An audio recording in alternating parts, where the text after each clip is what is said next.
இந்த தப்புக்கு தூக்கு தண்டனை இதெல்லாம் எது கொடுக்கறாங்க? தெரிஞ்சுக்கிட்டு செய்யறவன் இதுக்கு பயந்துகிட்டாவது நிப்பாட்டணுமே. எதுக்கு சொல்றாங்க? தெரிஞ்சுக்கிட்டு தப்பு செய்யறவன் சரி 3 மாசம் உள்ள பிடிச்சு போடுவாங்களே அப்படின்னு பயந்துகிட்டு அந்த தவறுல இருந்து விடுபடட்டுமேன்னு சட்டம் போடுறாங்க. இப்படி சட்டம் போட்ட பிறகு குறைஞ்சிச்சா? இல்ல. அவன் என்ன நினைக்கிறான்? சட்டம் போட்டவனு மனுஷன் தானே, இவனை மாதிரி தப்பு செய்யறவன் தானே. அப்ப கொலை செய்யறான், நீதிபதிக்கு கவர்ல வச்சு ரூபாயை கொடுக்கறான், வெளியே வந்துடுறான். பிக் பாக்கெட் அடிக்கிறான், கொடுக்க வேண்டிய இடத்துல பணத்தை வெட்டுறான், வெளியே வந்துடுறான். லஞ்சம் வாங்குறான், லஞ்சம் ஒழிக்கிற அதிகாரி பாக்கெட்ல கொஞ்சம் ரூபாயை வைக்கிறான், வெளியே வந்துடுறான். பாக்குறமா இல்லையா? அவன் என்ன நினைக்கிறான்? கலப்படம் பண்றான். அந்த சுகாதாரத்துறை இன்ஸ்பெக்டர் வருவாரு, அவருக்கு ஒரு கவரை நீட்டுறான், எல்லாம் கரெக்ட்னு எழுதிட்டு போயிடுறாரு. அப்ப என்ன பண்ண பாக்குறோம்? தப்பு செய்யறவன் தப்புன்னு தெரிஞ்சுக்கிட்டு செய்யறான். மேல சட்டம் இருக்குது, இந்த சட்டத்தை ஏமாத்த முடியும் என்பதனால் தப்பு செய்யறான். எதனால தப்பு செய்யறான்? என்னடா போலீஸ் தானடா பிடிப்பாங்க, கோர்ட்ல நிப்பாட்டுவாங்க, ஜெயில தானடா போடுவாங்க, ஃபைன் தானடா போடுவாங்க, பாத்துக்கிறேன், எனக்கு அவங்களை ஏமாத்த தெரியும், அவங்களே எனக்கு விலைக்கு வாங்க தெரியும் அப்படின்னு நினைக்கிறானா இல்லையா? அப்படி நினைக்க கூடாதுன்னா மனிதனுக்கு ஒரு நம்பிக்கை ஊட்டப்பட வேண்டும். எந்த நம்பிக்கை? உன்னை ஒரு சக்தி கண்காணித்துக் கொண்டிருக்கிறது, அங்க உன்னால் ஏமாற்ற முடியாது, எந்த லஞ்சமும் கொடுக்க முடியாது, எந்த ஒரு கவரும் அங்க அடிக்க முடியாது, அவருடைய விசாரணையில் தப்பவே முடியாது. அந்த மாதிரி ஒரு வாழ்க்கை இருக்குது என்று ஒரு நம்பிக்கை ஒருத்தனுக்கு வந்தா, அவனுக்கு அந்த தீமையை விட மனசு இல்லாட்டா கூட அவர் பிடிச்சி ஒதுக்கி வரல. அந்த கவர்மெண்ட்ல நம்ம ஏமாற்ற முடியாதுல, இங்க கொடுத்த மாதிரி மாமூல் வெட்ட முடியாதுல, அப்படின்னு பயந்து கொண்டு ஒழுங்கா நடக்குவான். இப்படி ஒழுங்கா நடந்தானையானால் உலகத்துக்கு நல்லதா கெட்டதா? கலப்படம் பண்ணாம வியாபாரம் பண்ணுனா அவனை பொறுத்த வரைக்கும் ஒரு 1000 ரூபாய் கம்மியா கிடைக்கலாம். கலப்படம் பண்ணாம கரெக்டா வியாபாரம் பண்றான்னு வைங்க, அவனுக்கு 2000 ரூபாய் கிடைக்கிற இடத்துல 1000 ரூபாய் கிடைக்கும். மனித குலத்துக்கு நல்லதா இல்லையா? கலப்படம் பண்ணலன்னா எவ்வளவு நல்லது. குழந்தை உணவுல கலப்படம் பண்ணி சாவடிக்கிறானுங்க. தலைக்கு தேங்காய் தேய்க்கிற தேங்காய் எண்ணெயில கலப்படம் பண்ணி முக்காவாசி பேருக்கு முடியல, ஒயிட்டாயில கலந்துருவானுவோம். தேங்காய் எண்ணெயில ஒயிட்டாயில கலந்துடுறான். அதை போய் கலந்தா முடி வளருமா? எல்லாம் கொட்டி போயிடுது. அப்ப உணவுல கலப்படம் பண்றான், மருந்துல கலப்படம் பண்றான், மருந்து உயிர் காக்கிற மருந்துல கலப்படம் பண்றான். ஏன் பண்றான்? கலப்படம் பண்ணுனா அதுக்குரிய அதிகாரி வருவாரியா, அவருக்கு பாதி கொடுப்பையா, என்னை விட்டுட்டு போயிருவாரியா, என்னை எவையா என்ன செய்ய முடியும்? அப்ப நம்மள கண்காணிக்கிற ஒரு சூப்பர் பவர் இருக்குது என்ற நம்பிக்கை ஆழமா பதிஞ்சா ஒரே ஒரு பாட்டில் விஸ்கிக்காக வேண்டி நாட்டை காட்டி கொடுப்பானா? ஏன் காட்டி கொடுக்குறான்? விஸ்கி, ஒரு பாட்டில் விஸ்கி, ஒரு பொம்புல 1 லட்சம் ரூபாய் கட்டு. என்ன வேணும் உங்களுக்கு? எல்லாத்தையும் வாங்கிக்கலாம் நாட்டில். இந்த நாட்டில் என்ன ரகசியம் உங்களுக்கு வேணும்? ஏன் அப்படி செய்யறான்? காட்டி கொடுத்தா என்ன பண்ணிடுவாங்க, வந்தாண்டா அவனுக்கு பாதி கமிஷன் கொடுத்துட்டு போறேன். இப்ப என்ன அப்படிங்கிற மாதிரியான ஒரு எண்ணம் நமக்கு வந்துருச்சு. அப்ப நமக்கெல்லாம் ஒரு பயம் வேணும். என்ன பயம் வேணும்? நம்மளுக்கு மேல ஒருத்தர் இருக்கிறான், அவனுக்கு எல்லாம் தெரியும், எல்லாத்தையும் பார்த்துக்கிட்டு இருக்கிறான். பார்த்துக்கிட்டு இருந்து உங்களை டெஸ்டுக்காக விட்டுருக்கிறேன். இந்த உலகத்தில் கொஞ்சம் வரக்கூடிய கஷ்டங்களை, கொஞ்சம் சிரமங்களை தாங்கிக் கொண்டு ஒழுங்கா வாழ்ந்தீர்களேயானால் இதற்கு அங்கே உங்களுக்கு பரிசு தருவேன். ஒழுங்கா வாழல என்று சொன்னா அங்க உங்களை தண்டிப்பேன்.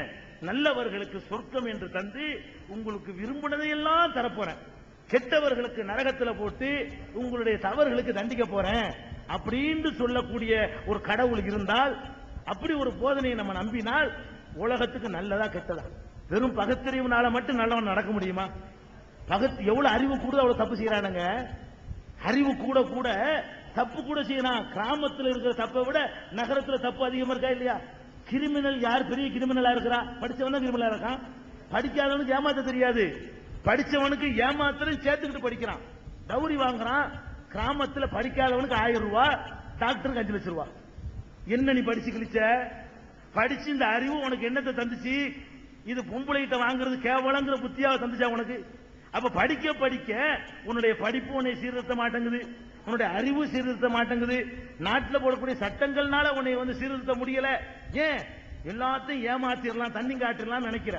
அப்படி நினைக்க கூடாது சொன்னா ஒரு சூப்பர் பவர் நம்மளை கண்காணிச்சுக்கிட்டு இருக்கிறான் அப்படின்னு சொல்லி இஸ்லாம் எங்களுக்கு சொல்லுது. இதுக்கு பேர் மறுமை. மறுபிறவி இஸ்லாம் ஒத்துக்கல. வேற மார்க்கங்கள் சொல்ற மாதிரி இஸ்லாம் வந்து மறுமை என்ற வாழ்க்கை எங்களுக்கு சொல்லி தருது. மறுபிறவி என்று சொல்வதை இஸ்லாம் ஒத்துக்கல. மறுபிறவினா என்ன? இப்ப நான் மனுஷனா இருக்கிறேன், நான் தப்பு செஞ்சேன்னு சொன்னா நான் நாளைக்கு கழுதையா பிறக்குவேன், கழுதையா இருந்து நல்லது செஞ்சேன்னு சொன்னா மறுபடியும் வந்து நான் யானையா பிறக்குவேன். இப்படி ஒரு நம்பிக்கைக்கு பேர் மறுபிறவிங்கிறது. இதை இஸ்லாம் ஒத்துக்கல. இஸ்லாம் அப்படி சொல்லவே இல்லை. இஸ்லாம் என்ன சொல்றதுன்னு கேட்டா, ஒரு பிறவிதான் அது நீ எடுத்திருக்கிற இந்த பிறவி. இந்த பிறவிக்கு பிறகு நீ மரணித்து விடுவாய். ஒரு கட்டத்தில் மொத்த உலகமும் அழிக்கப்படும். இப்ப நம்ம எல்லாம் தனித்தனியா மரணிக்கிறோமே, இது போக டோட்டலா உலகத்தை முழுசும் கடவுள் அழிப்பார். அழிக்கப்பட்ட பிறகு முதல் மனிதரில் இருந்து கடைசி காலத்தில் அழிக்கப்பட்டவர் வரை யாரெல்லாம் இந்த உலகத்தில் வாழ்ந்து மடிந்தார்களோ அவ்வளவு பேரையும் திரும்ப உயிர்ப்பிப்பார் கடவுள். நம்மெல்லாம் இறந்து போன நம்மள திரும்ப உயிர்ப்பிப்பார். உயிர்ப்பித்து நல்லவர்களுக்கு சொர்க்கத்தை கொடுப்பார், அதில் நிரந்தரமாக இருப்பார்கள். கெட்டவர்களுக்கு தண்டனையை கொடுப்பார், அதுல அவர்களுடைய தப்புக்கு தகுந்த மாதிரி அதுல வீழ்ந்து கிடப்பார்கள் என்று இஸ்லாம் நமக்கு சொல்லுது. இப்படி இதை நம்புறதுனால எனக்கு வாழ்க்கையில வரக்கூடிய சில கஷ்டங்களை வந்து பொறுத்து கொண்டு நல்லது செய்வேன். நல்லவனா இருக்கிறது கஷ்டம் தானங்க. இந்த உலகத்துல விபச்சாரம் பண்ணலான்னு வைங்க, ஒரு நாளைக்கு ஒரு பொம்பளை பார்க்கலாம்ல, ஜாலி தானே, நல்லா அப்படி நினைக்கிறான் ஒருத்தன். அப்படிலாம் பண்ணாதானே அவனுக்கு கஷ்டமா இருக்குது. ஏமாத்துறோன்னு வைங்க, லஞ்சம் வாங்கணும்னு வைங்க, தொழில் செஞ்சு சம்பாதிக்கிறத விட லஞ்சத்துல நிறைய அள்ளலாம். அப்ப நிறைய அள்ளுறத தடுக்கிறாங்களே, கஷ்டமா தான் இருக்குது. இங்க கஷ்டப்பட்டா உன்னை எதுக்கு கஷ்டப்பட சொல்லுது? இருக்கிற சோத்தை தெருவுல கொட்டிட்டு பட்டினியா கிடந்தா இஸ்லாம் சொல்லுது. முறைகேடாக வருகிற இன்பங்களை அனுபவிப்பதற்காக வேண்டி நீ ஆசைப்படாத, அந்த கஷ்டத்தை தாங்கிக்கன்னு இஸ்லாம் சொல்லுது. நம்ம கஷ்டப்படுத்த சொல்ல, உழைச்சி திங்கிறத இஸ்லாம் அனுமதிக்குது, முறையான வாழ்க்கை நடத்த அனுமதிக்குது. துறவரமாய் போய் ஆசையை அறுத்துக்கன்னு சொல்லல, முறையா கல்யாணம் பண்ணி அந்த ஆசையை தீர்த்துக்கன்னு சொல்லுது. எதை வேணாங்குது? அடுத்தவனுடைய சொத்தை ஆசைப்படுறதும், அடுத்தவனை ஏமாத்தி பொழைக்கிறதும், பிறன்மனை நோக்குவதும், மோசடிகள் செய்வதும், மனித குலத்துக்கு கேடு செய்வதும், இந்த மாதிரியான காரியத்தில் ஈடுபட்டால் உலகத்தில் நீ நல்லா இருக்கலாம். இதெல்லாம் தவிர்த்தால் கொஞ்சம் கஷ்டமா தான் இருக்கும். இந்த கஷ்டத்தை விட பெரிய கஷ்டத்தை கடவுள் தந்துவிடக் கூடாது என்று நினைத்தால் நீ இதை செய்ய மாட்டா.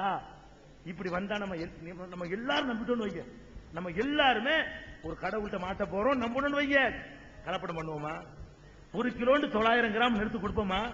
உள்ள ஒண்ணு வச்சு வெளியே ஒண்ணு வியாபாரம் பண்ணுவோமா? அப்ப எல்லாத்துக்கும் தானே நல்லது. அப்படிங்கிற அடிப்படையில் இஸ்லாம் சொர்க்க நரகத்தை சொல்லுது. அது நம்புறது உலகத்துக்கு நல்லது, கெட்டது ஒண்ணும் கிடையாது. அவர்களுக்கு வணக்கம். என்னுடைய பெயர் ஆர் மாரிமுத்து. நான் மயிலாடுதுறையிலிருந்து வருகிறேன். தாயின் காலடியில் சொர்க்கம் இருக்கிறது என்று நபிகள் நாயகம் அவர்கள் சொன்னார்கள்.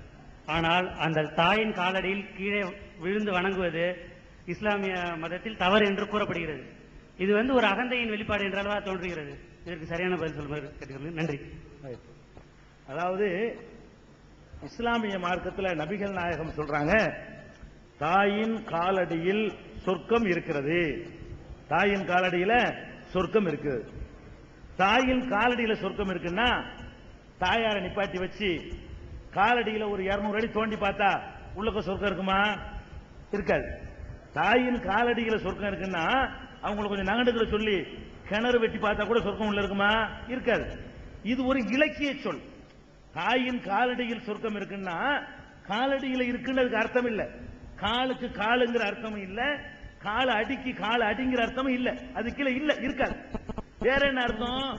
தாயாருக்கு கட்டுப்பட்டு நடந்தால், தாய்க்கு செய்ய வேண்டிய ஊழியத்தை செய்தால், தாயார் மனம் கோணாமல் நடந்தால், தாரத்தின் பேச்சை கேட்டுக்கிட்டு தாயை வெளியே வரட்டாம இருந்தா, தாயை கண்ணியமான முறையில் நடத்தினா, அவர்களுடைய விருப்பங்கள் நிறைவேற்றி கொடுத்தால் உனக்கு கடவுள் சொர்க்கத்தை தருவாரு என்பதை இலக்கிய நயத்தோடு நபிகள் நாயகம் ஸல்லல்லாஹு அலைஹி வஸல்லம் சொன்னார்களே தவிர காலுக்கு கீழேயே சொர்க்கம் இருக்குங்கிற அர்த்தத்தில் அவர்கள் சொல்லவே இல்லை.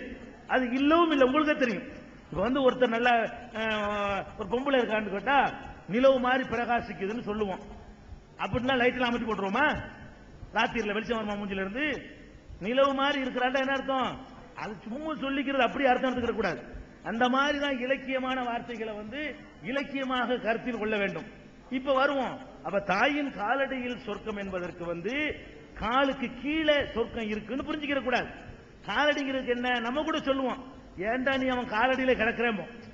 ஒரு ஆளு இன்னொரு ஆளுக்கு எப்பவும் சேவகம் செஞ்சுக்கிட்டே இருக்கான்னு வைங்க, நம்ம என்ன சொல்லுவோம்? ஏன்டா அவன் காலில் உளுந்து கிடக்குறோமோ? காலில் உளுந்துலாம் கிடக்க மாட்டாரு, அவர் என்ன சொன்னாலும் கேட்பாரு. அதுக்கு நம்ம என்ன வார்த்தை யூஸ் பண்ணுவோம்? ஏன்டா காலில் உளுந்து கிடக்குற, அவன் காலில் ஏன்டா உழுவுற அப்படின்னு சொல்லுவோம். சண்டைக்காரன் காலில் உழுவுறதுக்கு பதிலா சாட்சிக்காரன் காலில் உழுவுறன்னு சொல்லுவோம். அப்ப சாட்சிக்கு மாத்தி சொல்லுவோமோ? சாட்சிக்காரன் காலில் உழுவுறதுக்கு பதிலா சண்டைக்காரன் காலில் உழுவுவோம் அப்படின்னு சொல்லுவோம். அவன் காலில் உழுவுறன்னு அர்த்தம் இல்ல, அவனை காம்ப்ரமைஸ் பண்றது அர்த்தம். அதுக்கு என்ன அர்த்தம்? அவனை சரி கட்டுவது என்று அர்த்தம். அந்த மாதிரி